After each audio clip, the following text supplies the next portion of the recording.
2 Petrus 2 Petrus bab 1.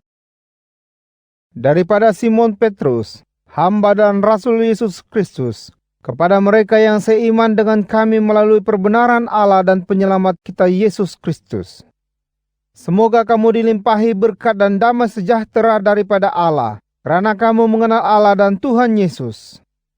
Dengan kuasa ilahinya, Allah telah mengurniai kita segala yang diperlukan untuk hidup dan kesalihan, melalui apa yang kita ketahui tentang Dia yang memanggil kita dengan kemuliaan dan kebaikan-Nya. Allah telah menganugerahi kita janji yang besar dan berharga. Melaluinya kamu akan mengambil bahagian dalam sifat keilahian Allah setelah menjauhi kebinasaan akibat hawa nafsu di dunia. Oleh itu, berusahalah untuk membekalkan imanmu dengan kebaikan, dan kebaikan dengan pengetahuan, dan pengetahuan dengan penguasaan diri, dan penguasaan diri dengan ketabahan, dan ketabahan dengan kesalihan, dan kesalihan dengan belas ihsan persaudaraan, dan belas ihsan persaudaraan dengan kasih. Jika kamu semakin kaya dengan segala ini, tidaklah kamu sia-sia dan hampa dalam mengenal Tuhan kita Yesus Kristus. Seseorang yang tidak memiliki sifat-sifat ini adalah rabun, malah buta, dan lupa bahwa dia telah disucikan daripada dosa-dosanya dahulu. Oleh itu saudara-saudaraku, berusahalah lebih keras lagi untuk memastikan kekalnya panggilan dan pilihan Allah akan dirimu. Jika kamu melakukan segala ini, kamu tidak akan tersandung. Kamu akan diberi sepenuh hak untuk mewarisi kerajaan kekal Tuhan dan penyelamat kita Yesus Kristus. Oleh itu, aku tidak akan lalai daripada mengingatkan kamu tentang segala ini, walaupun kamu sudah mengetahuinya dan berpegang teguh pada ajaran benar yang kamu terima. Selagi ada hayatku, wajarlah aku mengingatkan kamu tentang hal-hal itu. Aku tahu, tidak lama lagi aku akan meninggalkan dunia ini, sebagaimana telah dinyatakan jelas kepadaku oleh Tuhan kita Yesus Kristus. Aku akan mengusahakan supaya kamu tetap diingatkan tentang hal-hal itu setelah aku tiada lagi.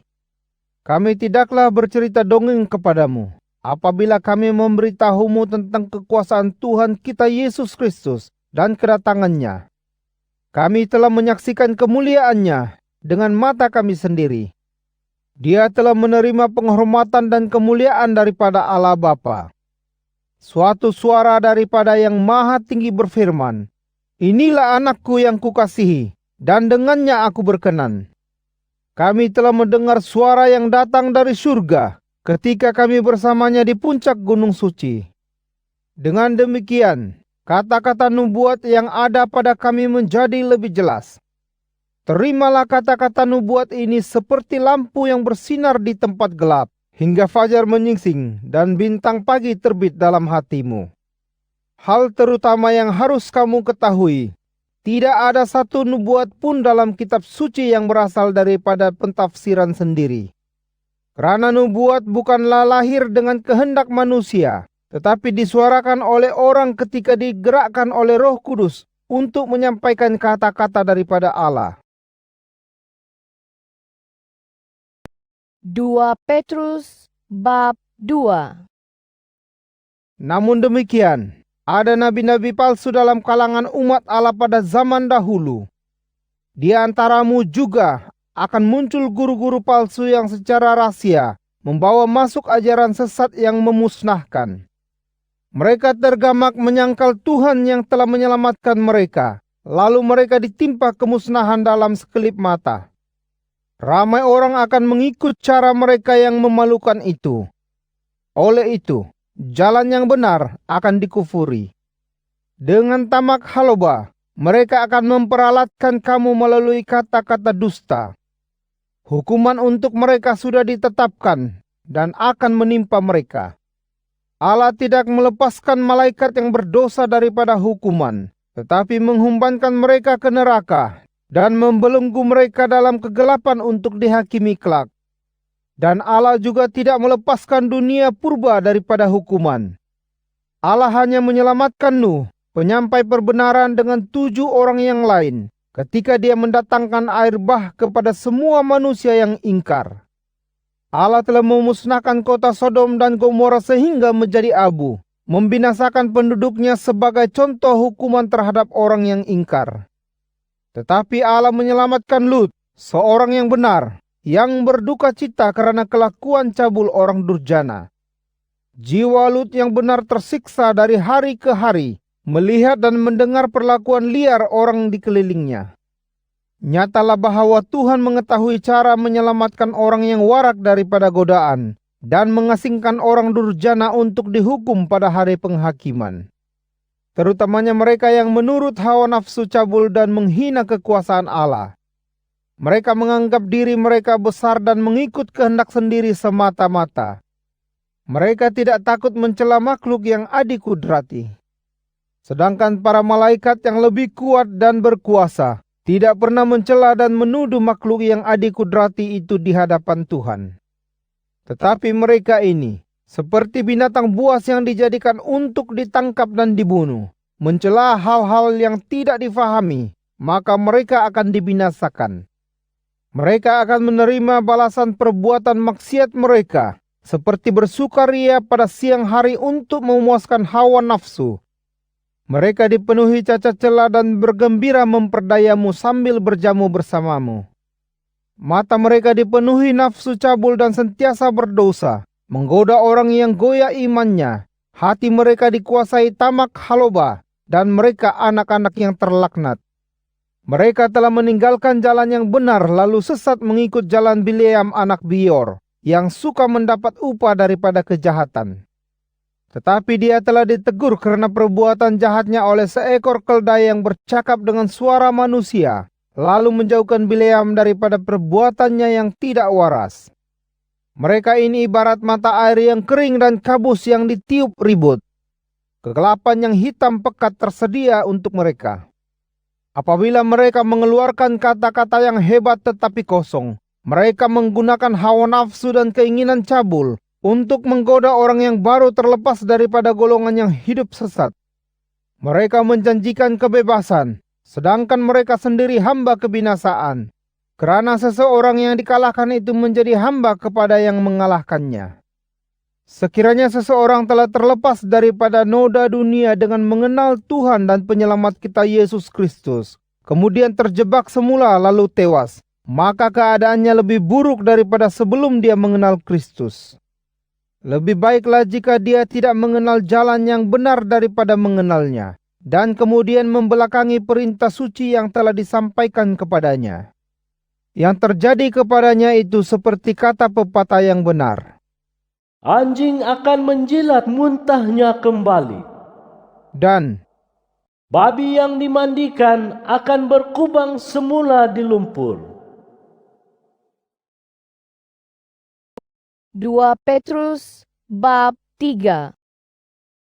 saudara-saudara yang kukasihi, aku menulis surat yang kedua ini kepadamu. Aku menulis kedua-dua suratku untuk merangsang pemikiran murnimu untuk mengingatkanmu, supaya kamu ingat akan kata-kata para nabi yang suci dan perintah Tuhan dan penyelamat kita, sebagaimana yang disampaikan oleh para rasulmu. Pertama, kamu harus tahu bahwa para pencemu akan muncul pada akhir zaman, sambil berbuat sesuka hati memuaskan nafsu. Mereka akan berkata, manakah kedatangannya yang dijanjikan itu? Nenek moyang kita sudah tiada, tetapi segala-galanya berterusan seperti sejak alam mula dicipta. Mereka sengaja melupakan bahwa dahulu Allah telah mencipta langit dan bumi dengan firman-Nya, dan bumi dibentuk daripada air dan dengan air.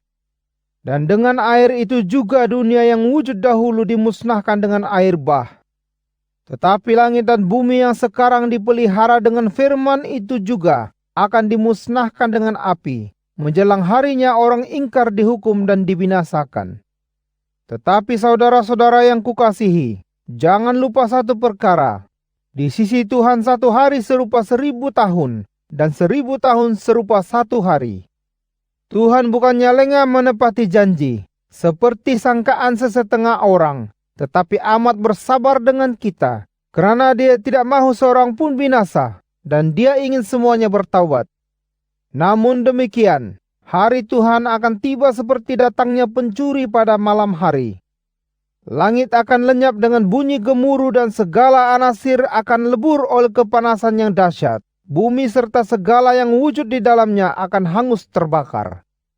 Oleh sebab segala-galanya akan musnah. Bagaimanakah sewajarnya kamu hidup? Kamu harus hidup suci dan taat akan Allah.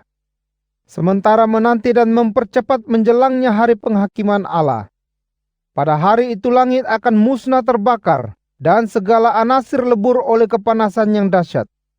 Tetapi kita berpegang kepada apa yang telah dijanjikannya, yaitu langit baru dan bumi baru yang dipenuhi dengan segala yang benar. Oleh itu saudara-saudara yang kukasihi, sementara menantikan semua itu, berusahalah untuk hidup suci, tidak bercelah dan berdamai dengan Dia. Anggaplah kesabaran Tuhan kita sebagai penyelamatan, sebagaimana saudara kita yang dikasihi, Paulus, telah mengatakan dalam suratnya untukmu, dengan kebijaksanaan yang telah dikurniakan kepadanya. Paulus menulis tentang hal-hal demikian dalam semua suratnya.